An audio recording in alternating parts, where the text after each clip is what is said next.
Welcome to a new episode of Women in Property. Thank you. So, Cecilia, do you want to introduce yourself? Yes. Well, you know me already, but just for the purpose of, the podcast, I'm Cecilia. I'm Cecilia Lubbock. I'm a chartered architect, REBA chartered specifically. I run my own architectural practice, specifically focusing on transformational changes for residential domestic clients. But in addition to that, I also have a buy-to-let property portfolio. And just in general, I'm really interested in property. I enjoy, I think, optimizing and just optimizing in many different ways. There's the experience side, there's the property value side, and also the lifestyle side as well. Yeah, exactly. And I think that's kind of like the flexibility you have as an architect as well, isn't it? You see the bigger picture, and that's what we'll go into a little bit later as well. Yeah. But shall we start with like how we met? Sure. So, we met at a property event in the pub. Yeah. And we were talking about, I think, one of your was it like Airbnbs? Yeah. And I think my main angle for you was add a hot tub. Yeah, because it's in Wales, yeah. Because it's in Wales. So I've got some properties in Wales as well. Yeah. But more from the sort of consumer side, when I go on Airbnbs, especially like trips, and if it's in a scenic location, I'm always looking for a hot tub at the end of a walk or something like that. So yeah, that was great advice, but I don't even have a garden. But I went away thinking, I think she just thinks I like hot tubs. I do. True. Yeah, no, that's great. Do you want to tell us a little bit about your journey in property? Like how it kind of started? Well, I mean, I think my interest in property started when I was young, but I don't think I didn't really know that. It was just like I was observing, taking in my environment and just logging bits and pieces. Just very quickly at school, I did quite well in maths and DT, so I knew that what I wanted to do was something related to making something like an end product. And before I knew what I wanted to do, I knew this thing that I wanted. I wanted to be able to drive down the road and look at a project of some sort and say, I did that. Wow, so And you knew that? That's all I knew. So I thought that it might be media, and maybe like graphics design, product design, like billboards or something like that. Yeah. And then when I was in sixth form, looking through the careers book, I started in A, I got to architecture, and I never went past architecture. Wow. And I was like, I read the description, thought about it, and I thought, that's it, that's what I want to do. Closed the book, and then I never made it past A. There was no need to. You found your passion. Yeah, I did. And it did work really well, actually. It does all the things that I want to do. It's a hugely wide topic. It's not just design, it's very technical. So, and you have to understand people, you have to understand the end user, you have to understand the regulations, you have to think about current and future. Planning, and there's a number of constraints that you have to design around. It's incredibly technical. I think probably one of the most technical careers I can think of in terms of the range of things that we have to cover. Yeah, I agree, because I didn't even know half of that. I thought you guys just do drawings. Yeah. So when you said about maths, I was like, how does maths get involved? Even things like, can I put a stair in this space? And there's a regulation to do with that, and then you have to work out how wide it needs to be, how the risers are, corridors need to be a certain width. If you're designing a new house, you have to have certain meter squares per room. So you're literally working with, now I'm working with like rectangles that are meter squared rectangles, and then you zone them together, and then you kind of design a floor plan around that. So you put all your constraints in, and then you design. Yeah. So No, it's a hugely wide career. Yeah. And this is why your story is important to share, because a lot of people would think, oh, architecture, they just do drawings, or they stop me from doing what I want to do. Yeah. I do think, so if you think about the architect traditionally, the architect was the master builder, right? So they you would hire, if you hired the architect, you were okay, because they literally took you from the beginning, the feasibility, they worked out all the things, all the little details, and then they got you to the end. Now, I don't think anybody thinks of the architect. Well, it's been diluted. It has been diluted because the other roles are taking on board some of those things. Now, there's nothing wrong with that in principle, but where a lot of projects fall down is where there is no one consistent person. So who is the person that's taking you to the end? So if you have the homeowner that might have said, okay, I know exactly what I want, and then I want an architect that's going to draw me exactly what I want, and then that architect or designer or drafter in that case, they've just drawn a drawing. They've not thought about it.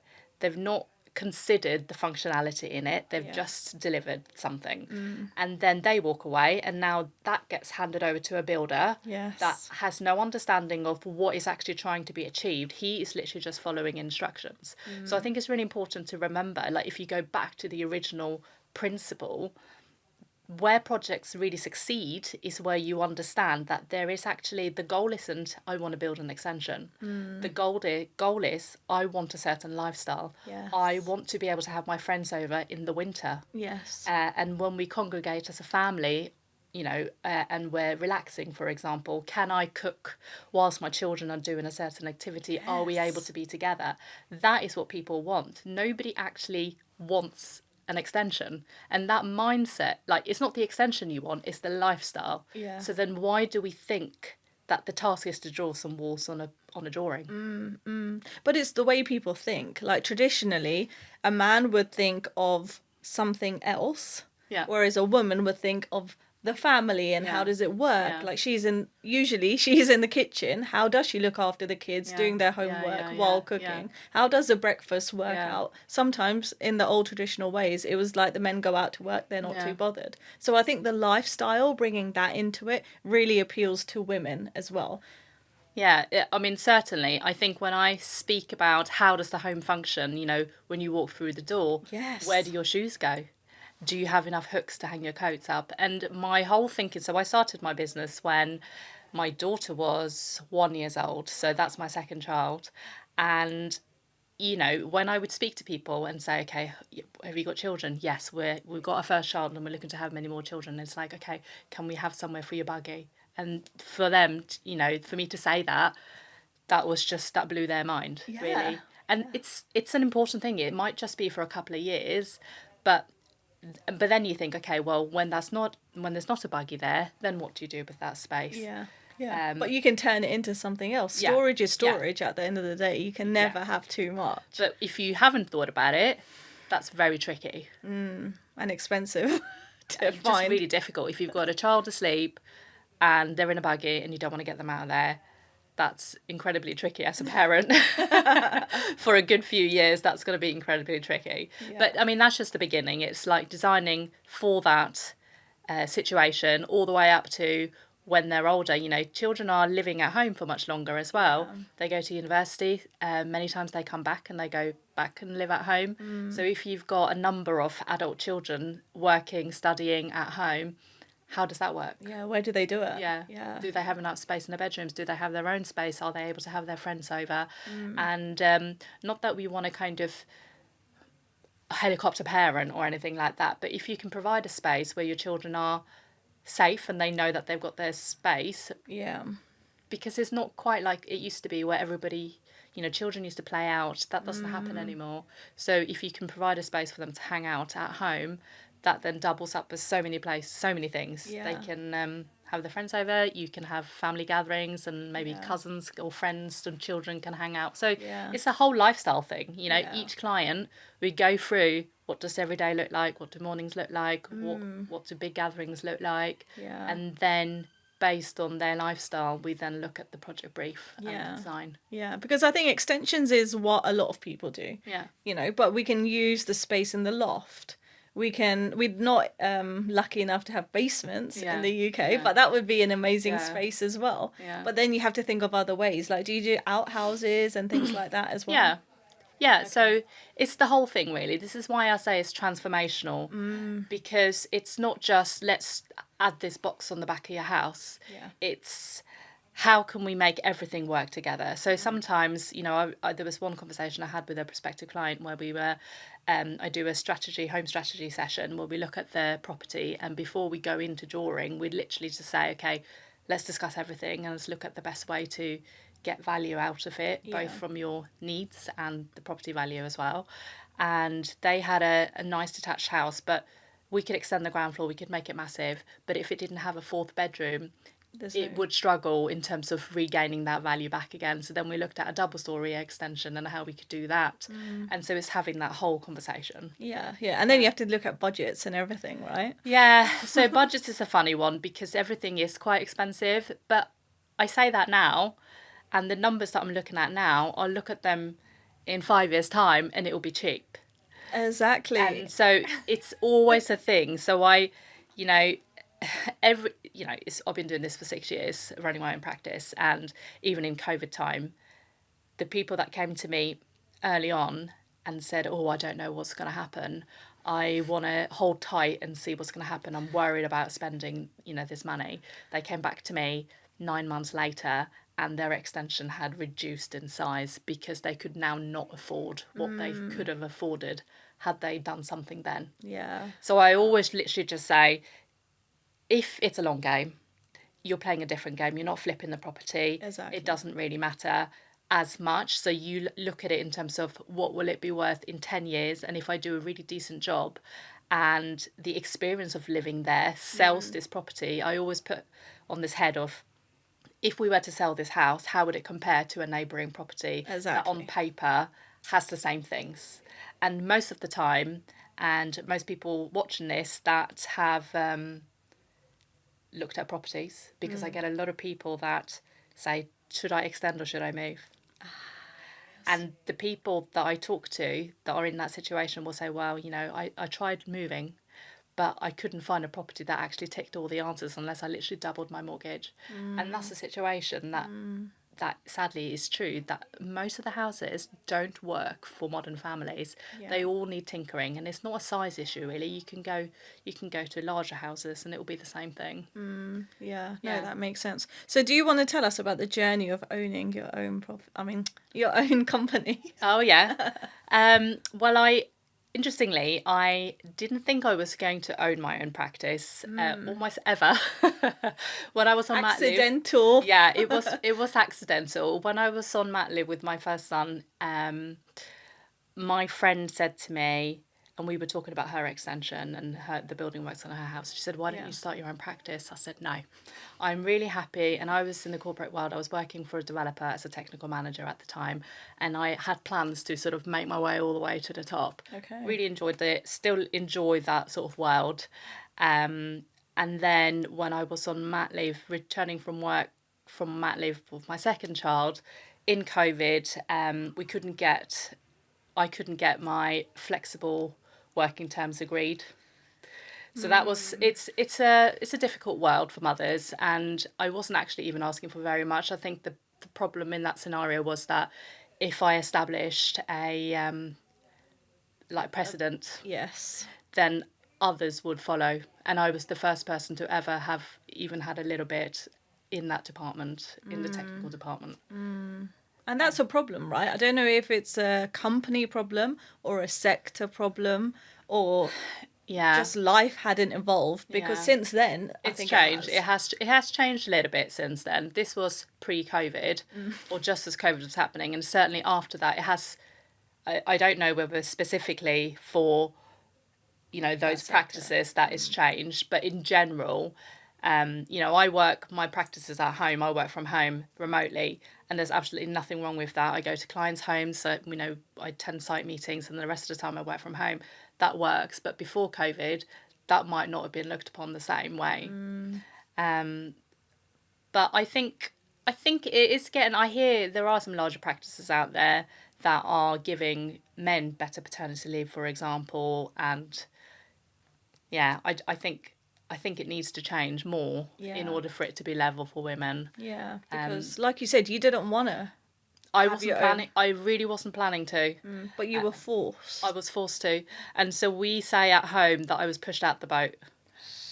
is what we That's say. tough. So, you know, when you're sitting in the boat and you're like, no, I'm just going to keep pedaling. Yeah, I'm happy. And then so, but I was pushed out the boat, and then I just thought, right, my children aren't numbers. I'm not a number. I'm going to make this work. And so I went to the thing that I knew I could do, which was start my own architectural practice. I had a project more or less within a week or two.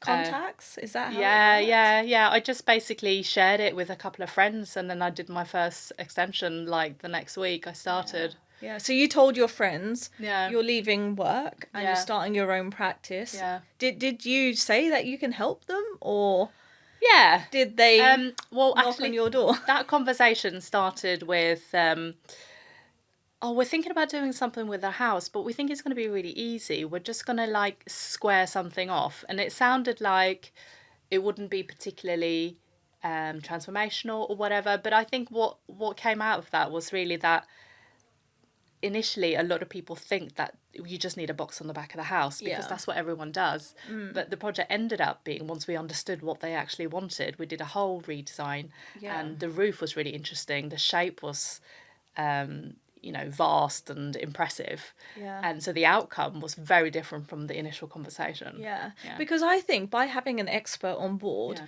your ideas just go out the roof. Yeah. Because we are in a box. We see what other people have done. Yeah. We see what other people on the road have done.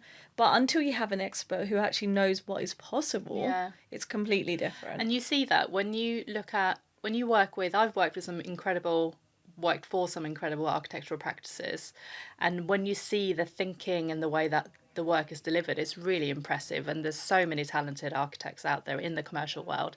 And then you look at the domestic residential sector, and then you see that all of these homes just have excellent boxes on the back of their houses, and just that isn't always translating. And so I just felt the need that, well, why can't you have something better? Yeah, exactly. Yeah.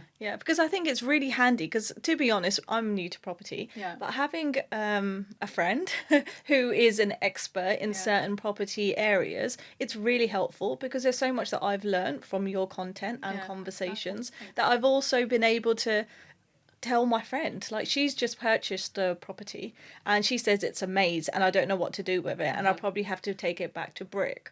I was like, you need to talk to my friend. Okay. She's an architecture. You know, like, we don't know what we need until somebody says, oh, I know someone. Oh, we can do it this way. Have you thought about this? And I think that's what you bring to the table. Yeah, it's true. And a lot of people don't know what to do. And I think when homeowners then think, well, this doesn't really work for me, then they think, I need an extension. And then I need more space. Yeah. And then they put an extension on, and so now they've got this new extension, but they've still got the rest of the house that isn't functioning just as well. So do you prefer the back to brick, or do you prefer trying to add something? I think back to brick's brilliant. Because it's your own.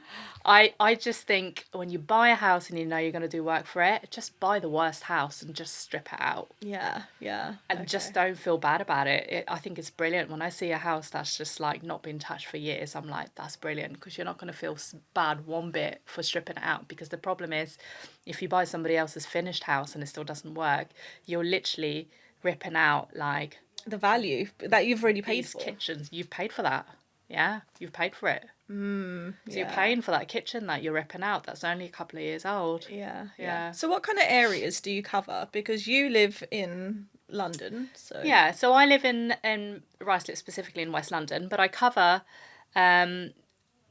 West London, so all the way into sort of West Hampstead, Ealing, Chiswick, those sorts of areas, and then out of London, the other side. I've done projects in Watford, in Amersham, in Chalfont. Okay. So yeah, that sort of region. I generally say about an hour travel, which isn't. Yeah, I've even done things in Aylesbury. And from planning perspective, a lot of the rules are similar. So people ask me that, and I think I even had this week somebody go with a different architect, because their architect, so this was only in Harrow, and their architect practice, or somehow they were based 10 minutes from their house. That doesn't actually matter. So you can't choose an architect based on just the proximity. It's just, do they understand their planning? Yeah. And do they give you ideas? It depends what you're looking for. Yeah, I think so. And I'm not everyone's cup of tea, and I'm not in everyone's. I don't fit. Well, I don't expect that. I naturally don't expect everyone to. How do I say this? Well, I think it has to be the right fit. Yeah, I think it has so. to be the right fit. And I think the place, I know now that the place where I really bring the most value is if you're willing to say, okay, strip this out. What can we do that's interesting? Yeah. If you're coming to me and you're saying, my budget's like basically less than what it's going to cost me, then it's not going to work. Yeah. Because the amount of thinking that goes into, firstly, designing the lifestyle on the plan is already going to blow your budget if you're already below budget or already meeting your budget. Yeah, exactly. And I think you also, as a business owner, and probably years of practice as well, is that you need to know your own worth. So you're not cutting corners. You're not giving discounts. You just don't, because it's not worth it. The people that ask for discounts. It's like that. I don't know if you've seen the diagram. You've got like this analogy where you've got the person that just pays. You send them an invoice and they just pay, and they get on with it, or you get on with it. Yeah. And then you've got the other person, which is somebody who's asked for a discount and I've asked you to cut corners, and they usually end up with more questions. And so you end up spending a disproportionate more time and you've charged less because of their budget. But one of my main turning points was quite early on. It was a year into running my business, and I had this project in central London, and I thought, this is going to be great. I'm just going to take it because of the location. But the client, it was very tricky. The outcome was I decided either I do things differently or I quit. And essentially, she told me she didn't need a kitchen design as an example, and she didn't need XYI because she was going to go to a kitchen designer. It's going to be okay. And then and I said, well, there's building regulations associated and I want to do it properly. And I ended up doing it anyway because I knew that if I didn't put some of these regs on a drawing and show the plan, that it would just be harder to control the outcome. Yeah. And then there were bits and pieces about drainage, and she didn't think it was important what I was asking. And then when the builder said that something else came up below ground, she tried to pin that on me by not making it out that it was more important, which I was doing. Yeah. And so the whole experience to me just made me realise that actually I have a recommended service for a reason. Yes. And the recommended steps and the things that I include in my recommended service is literally based on things that are going to protect you later on. So it's either you go with that or you literally leave yourself open to just potential issues, and those issues just aren't worth it. And I don't really want to work with people that aren't gonna. It's not about doing things for the sake of it or having nice to haves or having pretty drawings. It's about how is that information on that drawing protecting you when you go into contract with your contractor? Or is there something that we don't know yet? How are we communicating that on the drawing? So if we don't know something, then let's say that we've made this decision based on an estimate or an assumption, and it needs to be investigated on site prior to work, for example. Yeah. Wow, that just rolls off the tongue. Very professional. Yeah. But I've had all sorts. I had one situation where this client in the beginning, I issued them drawings and they were going to do their own tendering with the contractor, which I encourage, but I now do it with extra guidance. So they had sent out whatever drawings they wanted, they thought they needed to send out to this builder. And then they're in construction and the roof's on, and I think there was a leak of some sort. And they come back to me and they're like, we need to have a chat because the roof's leaking and we think you've designed it wrong. And it's like, okay. So then I look at the drawings and it was slightly different to the drawings. But what turned out is that they actually hadn't sent the builder the whole building reg pack. So they'd only sent the builder the planning drawings. Okay. I didn't even know there was a difference, so please share. Complete difference. So the planning drawings are just like, this is what it's going to look like on the outside. This is like, like what everyone thinks of as a plan. Yeah, then like a foundation, really. Just, like when you have elevations of a house, what it looks like. It's just a fag packet drawings, I call them, like just this is what it looks like. And I try not to put too much information on there either, because I don't want to give the planners too many things to hold us against. But it shows you the scheme. Yeah. But you can't build from that, because it doesn't tell you anything about the roof construction. It doesn't tell you anything about the roof angles, the roof tiles, selection, nothing.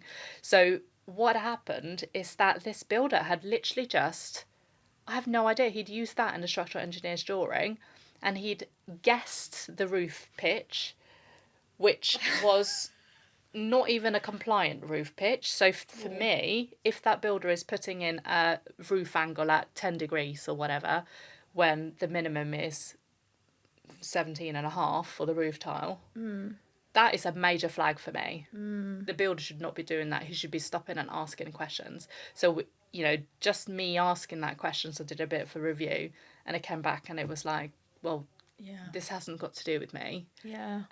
But to stop that happening, because then that was a very difficult situation for the homeowner, and even though it had nothing to do with me, it was it added stress on our relationship. So what I do now is I create a pack.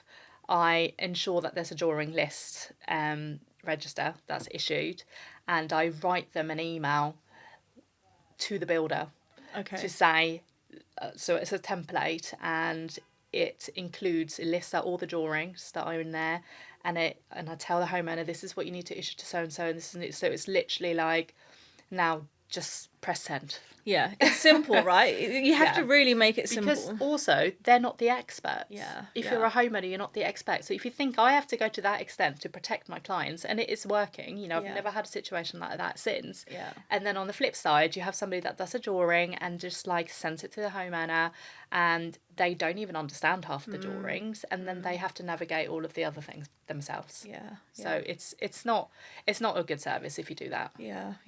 Okay, sounds good. So we've got a couple of things on the table. So do you want to share about what these are and give us a bit of a background? You choose which one first. Well, which one should I start with? Should I go with the big one? Yeah. So this year I won the Property and Construction Business of the Year in Hillingdon by the Hillingdon Chamber of Commerce, which was amazing. So that's there for you. Amazing. It looks epic. It's, I'm super pleased. Yeah. So how was that process? Like, what did you have to do? And was there a particular project or client reviews that you were able to secure that? Yeah.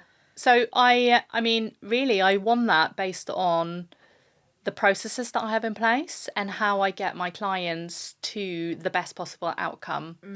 And so there were statistics involved, there were things to do with sustainability that I had to demonstrate.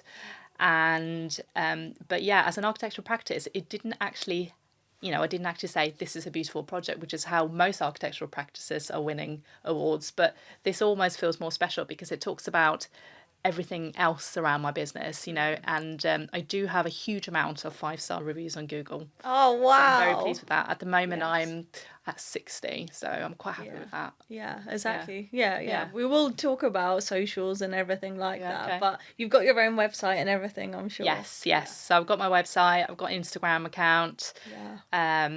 Working hard on kind of how do I mean, this whole... Instagram and socials is a whole job in itself. It's Tell me really about crazy. So how do you do it? Do you have people working for you, or is this a one-man band? Well, I do it myself, but I have a team behind the scenes. I have two. I mean, my architectural business. I have two drafters that work with me. Okay. And one of them does some of my recording with me. And then so you need someone. Yeah, so he does some of the more professional looking. He films it and records it because he did photography as part of his sort of architectural training. Yeah. So that's super handy. But other than that, working out what the content is, the look, the text, the hook, this is a whole new thing. It's like you have to learn how to do everything. It's not just social media, but this is where you can gain potential clients. Yeah. But it's like the accounting, It's the a job in behind the itself. scenes, operations, planning your diary, client communication. Yeah, it really is. Apparently, I'm supposed to be spending a third of my day on like lead generation, which includes content. Yeah. But that's tricky. Yeah. But it comes with practice, maybe. Yeah. So I think what I try to do is I try to batch prepare content, and then I just schedule it. Yes. And then I do live stories as I go. Okay. Yeah. And things like that. That's epic. Yeah. You're doing it already. We will talk about something that I really want to talk about, but let's talk about these magazines. Yeah. So then, in addition to that, I was asked by the business magazine for the Chamber to write an article on sustainability, which I was really pleased to do, actually. And because it taps into that holistic outlook on how you design. So there's some of the questions here, you know, why should I be doing this? What are the benefits? And yeah, a lot of my homeowners, they'll come to me and they'll say things like, my house feels really cold. Yeah, reducing bills. Yeah, reducing bills. My house feels really cold. So we're not just then putting an extension, we're actually addressing all of the different things that don't work. Yes. And so sustainability, you know, thermal efficiency, all of these things come together as one. So this article is really tailored and targeted at homeowners. Why should they be thinking smarter about their renovation work? And again, you could spend thousands, like 100,000s on doing a house, and then you could still think it feels cold. Yeah. Or my bills are really high. Yeah, exactly. I think it's really important to do it now, because especially everything that's going on with utilities and world economics and everything like that, we need to be a bit more efficient and stuff like that. This is really great. Yeah. And then so the other magazine that I've been in is the Hillingdon People. So if you're a Hillingdon resident, each Hillingdon resident will get one of these. And this is off the back of my award. This was before? Yeah. Wow. Yeah, okay. I did that. I wrote that one last year. I was asked to write it, so that was quite nice. If I can find it. Yeah. So that was a surprise, actually. One of my school mum friends messaged me because she'd received it a week before I had. Yeah, nice. And she said, you're in the Hillingdon People. So, yeah, that's gone out to every Hillingdon resident. So that's quite nice. Yeah, so that's getting your brand out there again. Yeah. With the award. Yeah, so that was telling them essentially that the award that I won. Yeah. It was epic. You know, the reels that you did on that, the dress that you wore, I was like, who is this lady? Like, I don't recognise. The gown was amazing. Perfect. It was. It was pretty out there. I think to be honest, I'm terrible at dressing up. I'm like behind the scenes, my hair up, just working. And so when the award ceremony was coming up, and I thought, okay, right, I need a dress. So I bought my usual like 20 dresses, right? And then half of them go back because they just don't even look good. Yeah. And I ended up with that one. And I thought, do you know what? It fits. I'm just gonna be completely OTT, and I'm gonna wear it. Why not? And I really, I didn't know I was going to win. I didn't really anticipate it because there were so many fabulous other businesses. And I just like to think of it as, if it's going to happen, it's going to happen. Yeah. So I wasn't really thinking about it too hard. And I had a joke that I thought, I'll win best dress. And that's enough for somebody who doesn't dress up, right?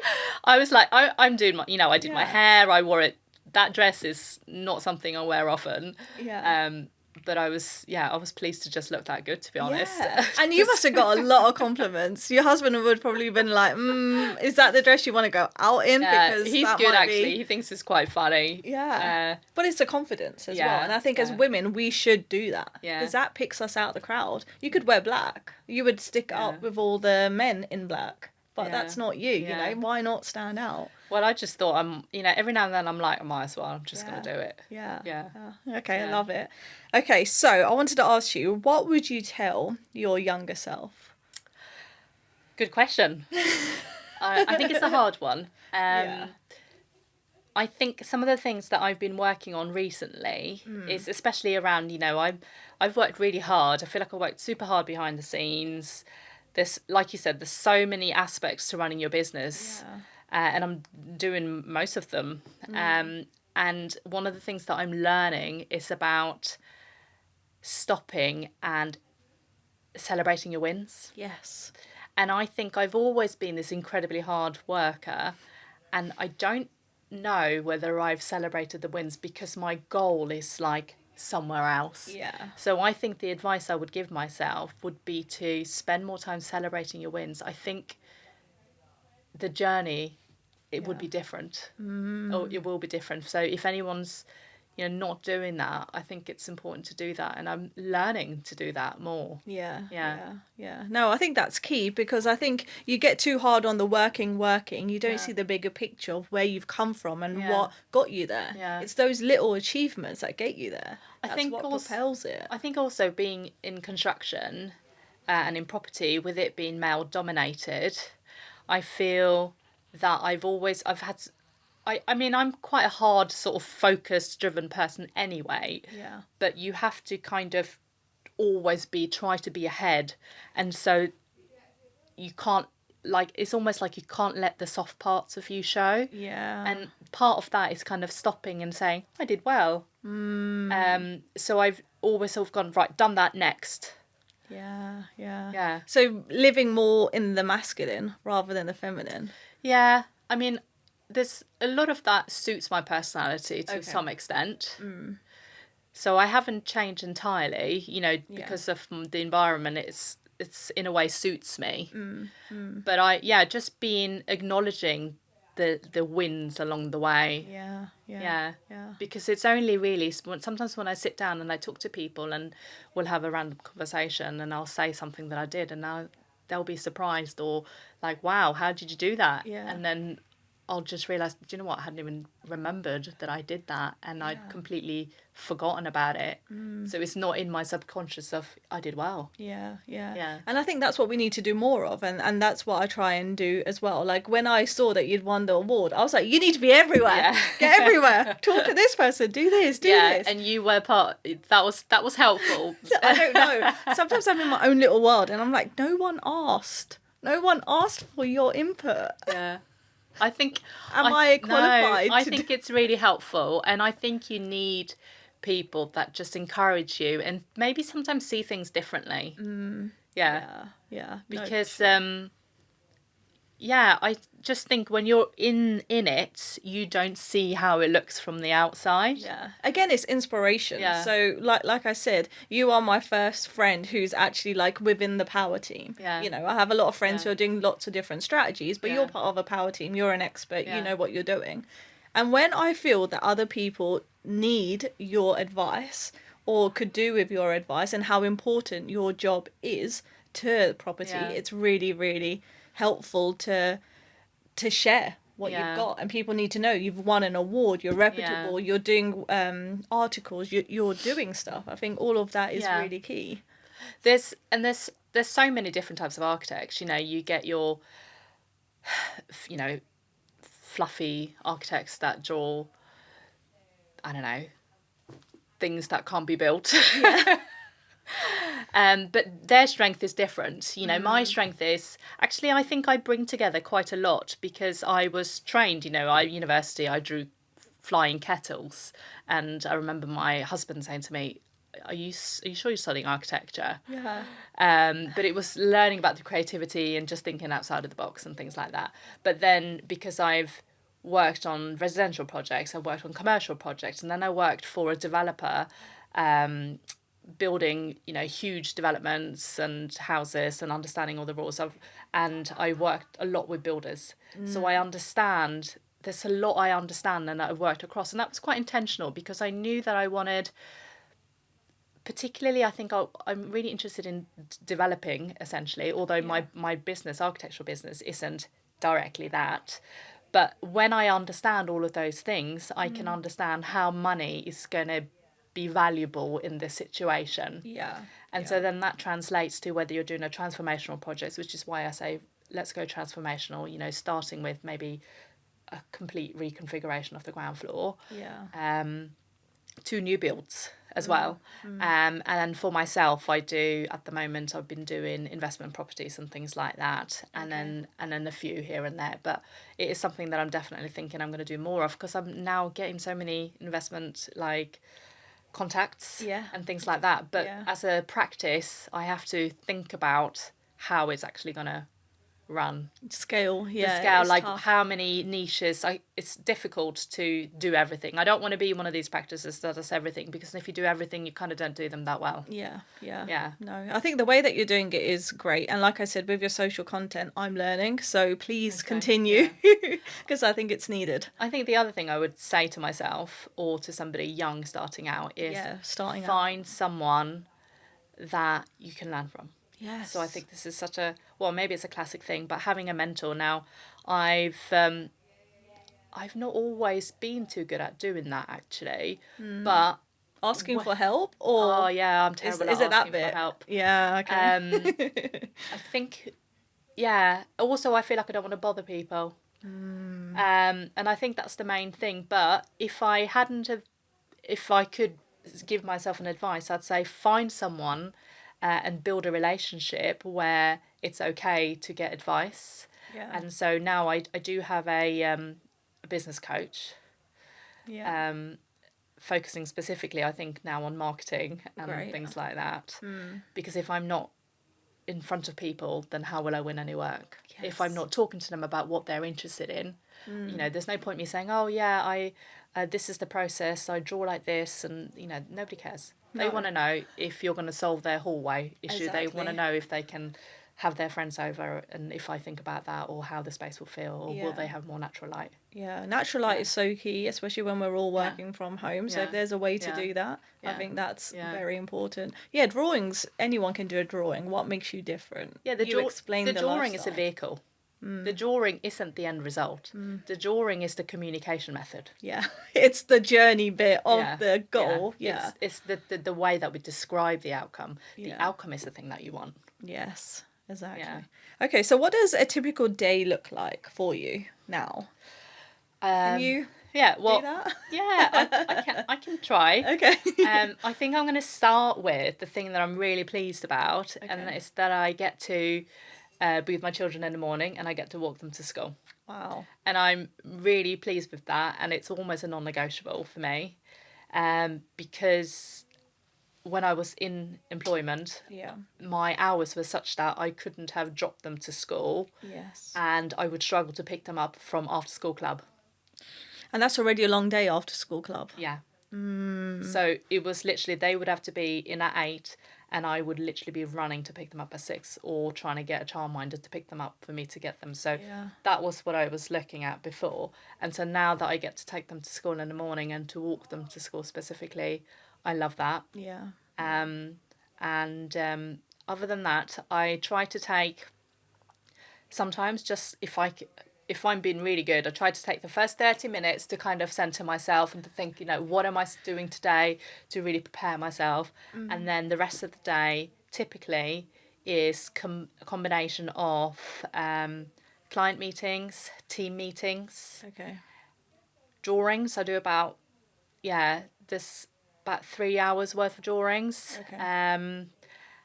And so, there's instructing work, there's talking to my team members, checking work, doing home visits, and socials. So there's quite a lot. So I have a default diary that I try to follow, where I have like a slot for this, slot for that, slot for this, and then I have meetings, like sessions, and then I do new inquiry calls. So it's quite a rigid structure, but it's working. And it's needed, right? Otherwise you wouldn't be achieving your goals if you didn't have something planned out every day, because you have to do everything a little bit every day. So I knew I didn't ever want it to be just me. So at the moment I've got 2 support drafters, and they're getting really good. So the as they're developing, is really teaching them as well, because as an owner I can't give my homeowner clients everything if I'm also drawing. Yes. So I've got to do the overview, do the strategy, and then hand it off. And it's just it's how an architectural practice runs. But I know that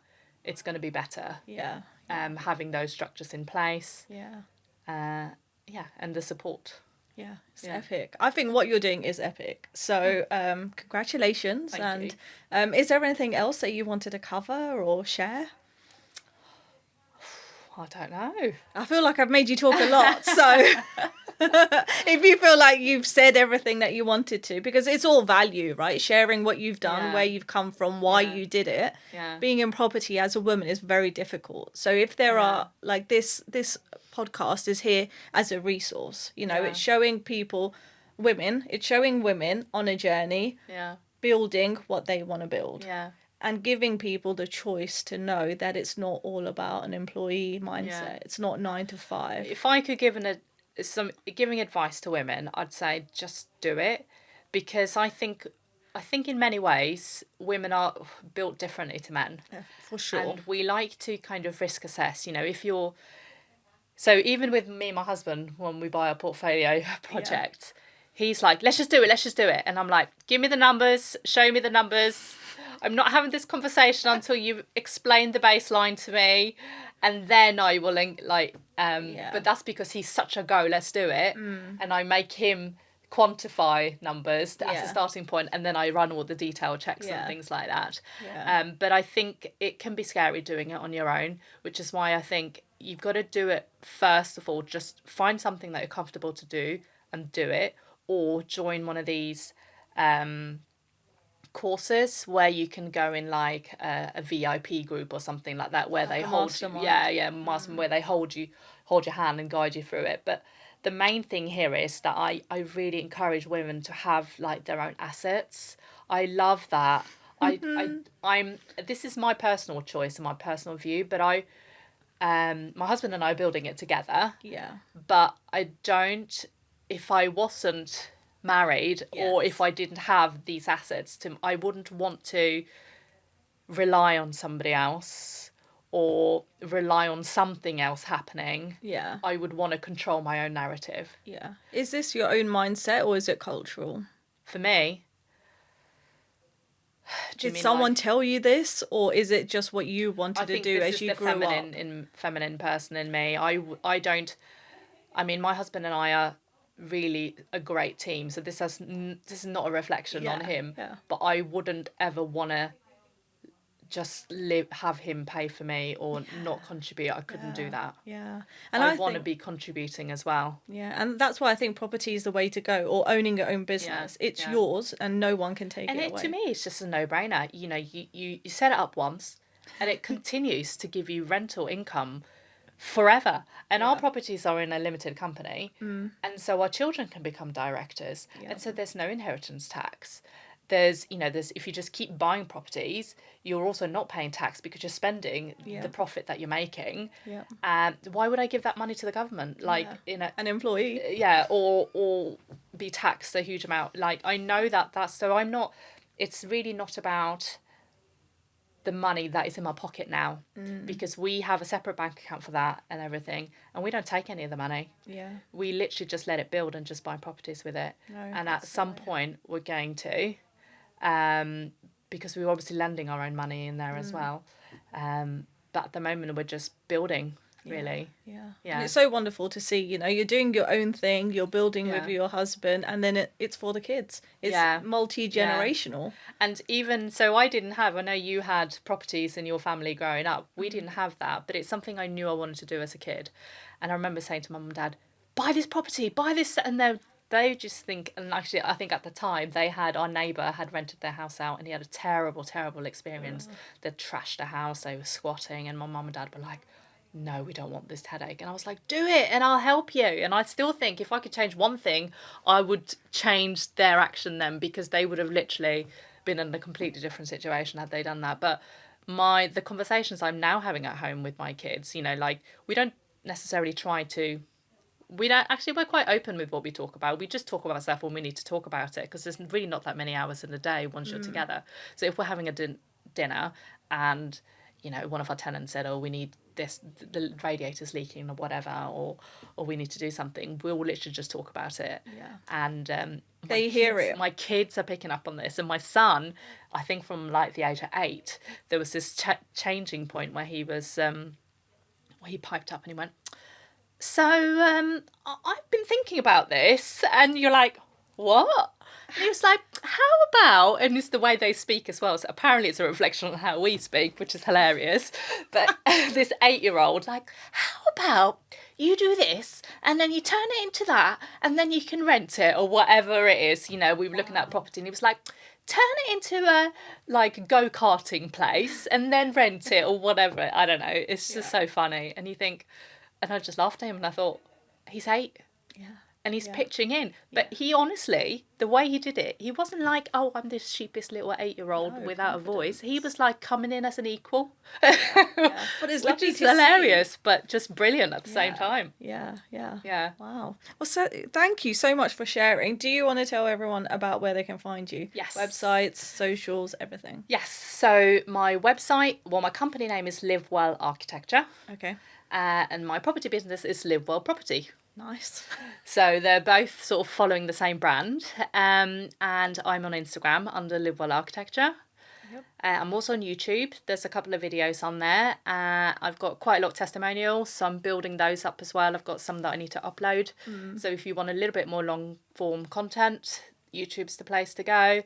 But other than that, most of it's happening on Instagram, a few bits on LinkedIn. Yep. But yeah, if anybody wants to talk to me, they can DM me on Instagram. Okay, great. Thank you so much for coming. I've had a really good conversation and I've learned a lot. So thank you so much. Yeah, thanks for having me. I've enjoyed it. No problem. Yeah.